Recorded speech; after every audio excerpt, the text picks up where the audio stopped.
continuamos, queridos hermanitos, y estaba haciendo un paréntesis dentro de este pensamiento del dolor mental de nuestro Señor Jesucristo sobre su colegio apostólico, los apóstoles que él había elegido, son sus discípulos, que son el fundamento de la iglesia militante. ¿Y por qué estaba clarificando esto? Porque para muchos será una novedad lo que estoy diciendo, es triste, para otros será un recordar, o es aprender o es recordar. ¿No? Para lo que es recordar, es bueno recordar lo que ya sabíamos desde la infancia, que la iglesia es el cuerpo místico de nuestro Señor Jesucristo, que no es una institución civil, que no es una organización, también, pero no es, ¿por qué también? Porque estamos acá en la tierra, pero lo principal es que es el cuerpo místico de nuestro Señor. Y la iglesia militante somos las personas que militamos. O sea, ¿qué cosa significa militar? El militar significa, estoy trabajando como soldado de Cristo. ¿No? Estoy tratando, es lo que son los apóstoles. Los apóstoles son los militares, los soldados de nuestro Señor Jesucristo, que dan la cara, que dan su vida, que por eso ellos fueron martirizados también, ¿no? Por defender la causa de Cristo, del reino de nuestro Señor Jesucristo, para que Él venga y tome los corazones de nuestros corazones, aquellos que estén dispuestos a entregarse al Señor. Entonces, es la iglesia militante. Viene la pregunta, ¿tú y yo somos militantes de la iglesia o somos entes pasivos de la iglesia? Hoy en día, más que nunca, se habla, las desgracias que están pasando, que en Medio Oriente, que en Siria y qué sé yo, recemos. Dice. Bueno, la oración está muy bien, por supuesto que sí, sin la oración nada podemos. Pero además de eso, ¿estamos dispuestos a ser soldados de Cristo? Defender a nuestra iglesia, predicar la palabra y vivirla. ¿Estamos dispuestos a eso? ¿No? Que nadie se avergüence de decir soy cristiano, soy hijo de la iglesia católica. ¿Cuánta gente hay que prefiere hacerse los despistados por llevarse bien con todo el mundo y no muestran que son católicos? Y uno tiene que, con satisfacción, con orgullo, con felicidad, no el orgullo malo del pecado del orgullo, sino me refiero yo al sentirse satisfecho y contento de pertenecer al cuerpo místico de Cristo. Y defender y anunciar la palabra de Dios, ¿no? Y de anunciarla, repito, no solo verbalmente, también, sino con nuestra vida. Porque hay personas que hablan muy bonito, ¿no? Pero borran con el codo lo que escriben con la mano, ¿no? Porque su conducta desaparece todo lo que han predicado.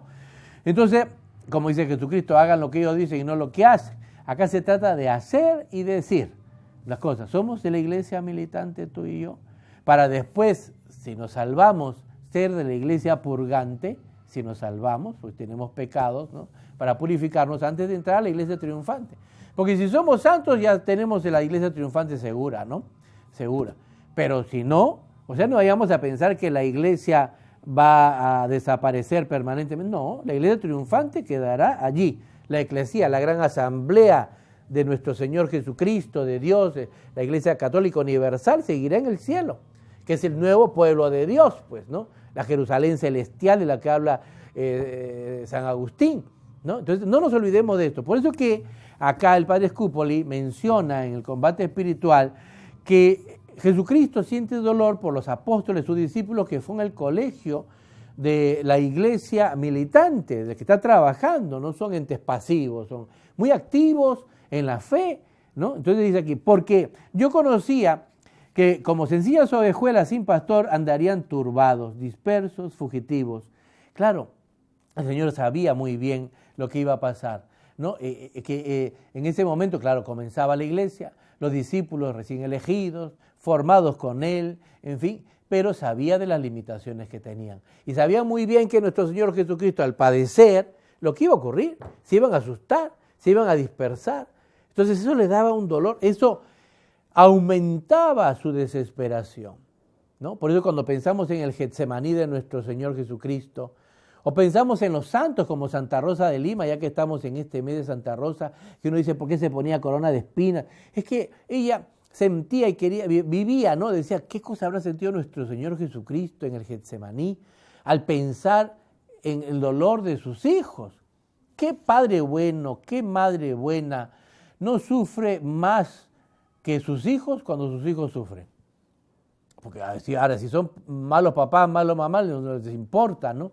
Que más rayos los parta a sus hijos. Pero si son buenos, el dolor de muela del hijo le duele más a la madre que al padre que al hijo.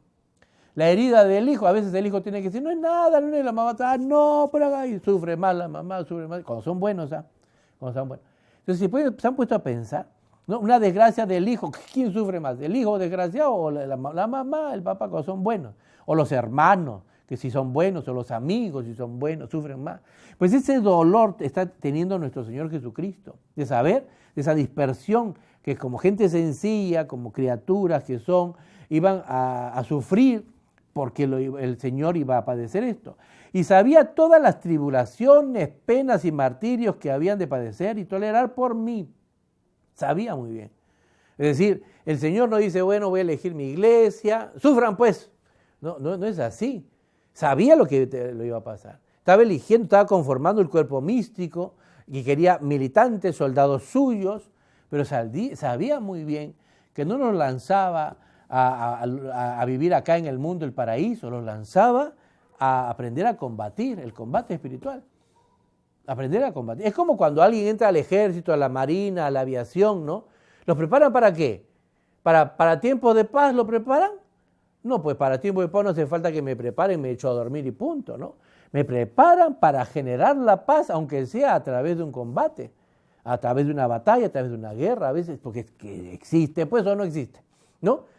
Cuando viene la guerra recién decimos, sí había guerra. No, pues sí hay. Imagínense ustedes soldados, policías, marinos, ¿no? Que en vez de formarles a defender la patria, les enseñen a pasarla a la Dolce Vita, ¿no? Cuando venga la guerra, ¿van a saber defender? No, porque no saben, pues no saben. Están, no, que mis uñas, que mi peinado, que mi Pokémon o mis idioteces. Entonces están pensando que son ceras en vez de formarse para... Entonces, el militante es el que se prepara para el combate. ¿Pero es porque a la patria le gusta ver sufrir a sus soldados? No. Una patria buena quiere ver contentos a todos, pero es que a veces es necesario porque no estamos en el paraíso terrenal. Igualito pasa con nuestro Señor cuando funda su iglesia militante. Elige a los apóstoles para que sean soldados, aunque sabe que los está mandando, como él mismo dice, no los mando yo entre ovejas, los mando como entre lobos. Entre lobos, es decir, no solamente se trata de que van a tener que combatir una batalla, una guerra, un combate, no, simplemente está entre gente astuta, porque el diablo los está comandando, que sabe lo que hace para hacer el mal. Entonces nuestro Señor Jesucristo sabe que van a padecer estas penas y martirios que habían de padecer y tolerar por mí, dice.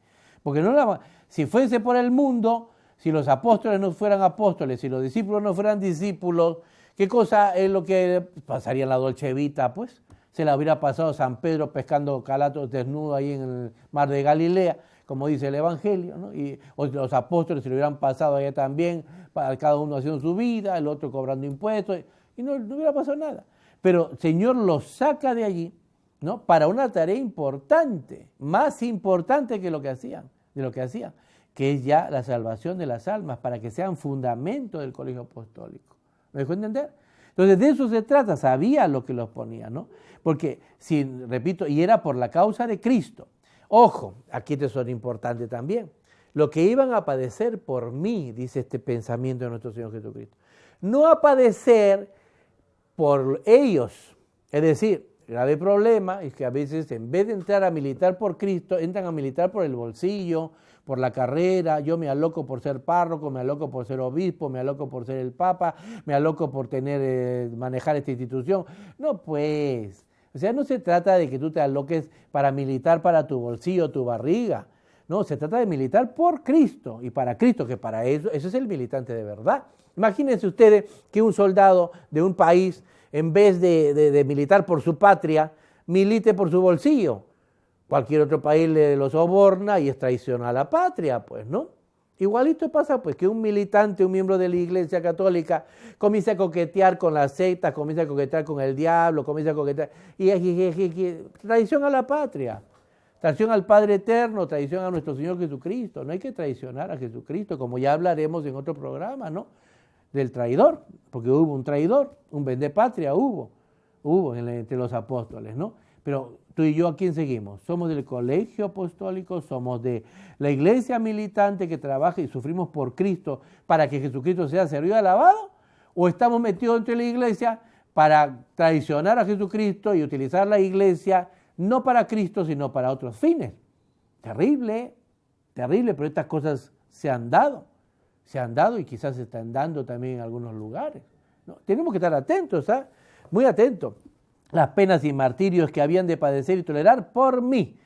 No ha habido jamás maestro alguno que tan cordialmente amase a sus discípulos como yo amaba a mis queridos hijos, hermanos y discípulos, los apóstoles. Y aunque yo amé siempre con amor infinito a todas las criaturas, con todo eso debes pensar y creer que tuve un amor muy especial y privilegiado a los que traté y comuniqué corporalmente. Es decir, Jesús está diciendo aquí en este pensamiento que es verdad que Dios ama a todas sus criaturas, pero de una manera especial a los que Él ha elegido para que sean de la iglesia militante, de este colegio apostólico. Lógico, los ha elegido de una manera especial. Y Jesucristo ha demandado de ellos un amor especial también. ¿Se acuerda cuando le preguntan a San Pedro, Pedro, ¿me amas más que estos? Así como Él ama de una manera especial a los apóstoles, a los militantes de la iglesia, de una manera especial exige de los que somos militantes de la iglesia un amor especial, que le amemos más que cualquier otro, a nuestro Señor Jesucristo. ¿Por qué y para qué? Porque esa es la razón por la cual yo soy de la iglesia. ¿Y para qué? Para que se instaure el reino de Cristo y no se instaure el reino de los traicioneros y de los judas y de los sabe Dios quién. Porque el problema está allí, ¿no? Que si somos fieles al Señor, entonces contribuiremos a que la salvación de nuestro Señor Jesucristo llegue a todos. De lo contrario, seremos el obstáculo y estaremos nosotros impidiendo que muchas almas se salven por no conocer a Cristo. Y por esta causa sentí y padecí por ellos especial dolor en mi afligida alma. Y aquellas palabras llenas de amargura y tristeza que pronuncié en las mortales agonías del huerto, ¿no? Lo que acabo de decirles en San Mateo capítulo 26, versículo 38, ¿no? Triste está mi alma hasta la muerte, ¿no? No las dije tanto por el rigor del suplicio que se me prevenía por los hombres, cuanto por el dolor de dividirme y separarme de mis amados discípulos, ¿sí? El Señor, aquí en este pensamiento de lo que nuestro Señor Jesucristo puede haber experimentado, nuestro Señor sufría más por Él, por lo que iba a padecer la cruz, ¿o por qué? Bueno, sí, pero como les repito, el amor va más allá, ¿eh?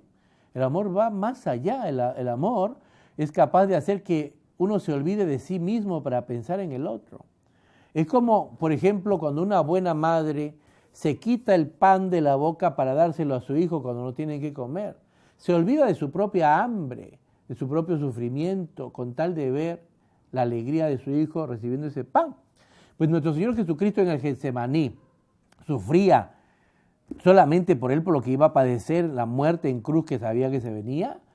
Estoy seguro que Él, como el amor que tiene es infinito, no estaba pensando tanto en ese dolor, sino en el sufrimiento que iban a tener sus apóstoles, tan queridos y amados, ¿no? Al verle a Él sufrir, al verle Él padecer. Pero era necesario que fuera así, dice el Señor, ¿no? Era necesario, había que enfrentarse militantemente habría que, porque esto era lo más terrible. Dice, el dolor de dividirme y separarme de mis amados discípulos, dejándolos desamparados y solos sin mí, que era su padre y fidelísimo maestro. Este dolor, no, eso lo inventó el padre Scupoli, pues eso no está en la Biblia. No, pero es cuestión de pensarlo nada más, ¿no? Es pensarlo y decir, es verdad, si conociendo a nuestro Señor Jesucristo, Él no estaba pensando tanto en su propio sufrimiento, sino en el sufrimiento que estaba ocasionando a las personas que amaba. No los ocasionaba Él, sino que la circunstancia que se daba iba a hacer sufrir, ya que Él era un fidelísimo Padre y Maestro. Esta angustia, dice, me afligía con tanto exceso que me parecía otra especie de muerte más dura. Esto es importante meditar, ¿no? Era tan fuerte ese dolor que tenía por sus seres queridos. Imagínense una buena madre, un buen padre, un amigo, que sabiendo que va a sufrir uno, que le viene su fin, se va a morir, ¿no le va a dar tristeza dejar a sus hijos desamparados? ¿No le daría tristeza? Si no los ama, repito, si como tantos hay hoy en día degenerados, no les importa. Pero si son almas buenas que son capaces de amar de verdad, no se desesperarían de pensar, me voy a morir y voy a dejar a mis hijos desamparados. ¿Y ahora qué les va a pasar? Quizá esa desesperación de pensar en sus hijos desamparados es más doloroso que cualquier otra muerte. Es un sufrimiento más fuerte que la enfermedad, que el padecer que tiene. Esa angustia es lo que le desgarra más. Porque quizá si no hubiese ese problema, se morirían en paz y tranquilos, ¿no? Y dirían, bueno, total, me muero y ya, ¿no? Sufrirían un poco, pero es más fuerte que el dolor físico y todo. El desamparo que sufren los seres queridos cuando uno los ama de verdad, ¿no? Si uno no los ama de verdad, no experimenta esto, y lo que estoy hablando yo es cuento chino para quien no sabe amar. Pero para el que sabe amar de verdad, ese amor puro puesto por Dios en el corazón, le duele a uno el dolor del otro.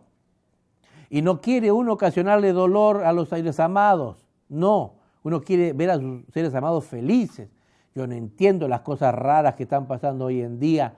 Hoy en día pasan cada ocurrencia.